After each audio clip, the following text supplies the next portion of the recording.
Do you sometimes use shockwave therapy for a chronic tennis elbow? Well, if you do, that's a good idea because it could be a nice added value. But I would like to give you some tips and tricks to perhaps increase the efficiency of your shockwave application.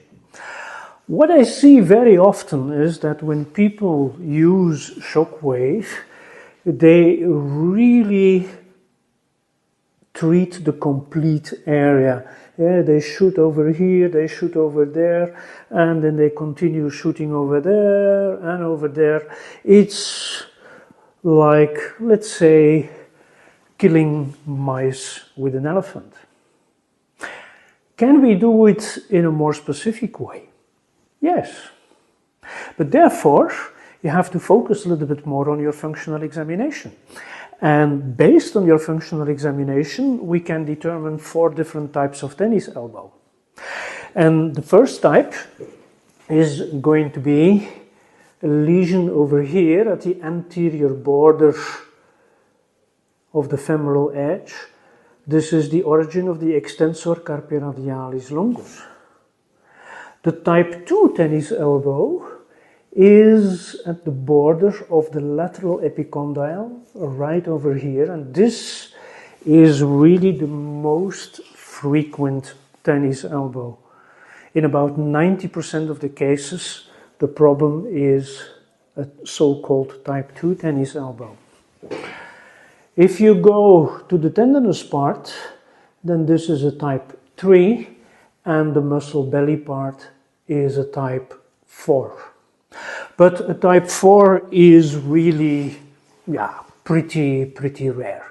So type 2 is very frequent. So make sure you have a good palpation technique and use this palpation technique to optimize your shockwave efficiency. So you take the applicator of the shockwave, and for a type 1 tennis elbow, then you're really going to aim in this direction, and then you can just shoot like this. For a type 2, then it's interesting to go to the anterior aspect of the lateral epicondyle. So you aim down, and then you can also shoot in this direction. And for a type 3, then of course you focus on the tendinous body and perhaps also on the muscle belly. But the most important one is this one here, type 2. And the trick is to really have a pressure in a downward direction.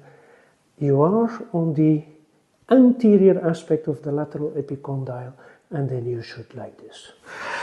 Personally, for a type 2, I always use a layer of cotton wool between the skin and the applicator in order to avoid possible damage at the skin.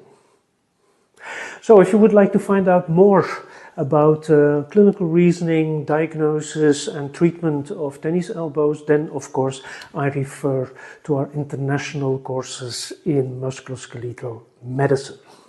In the meantime, don't forget to visit our website for your free downloads.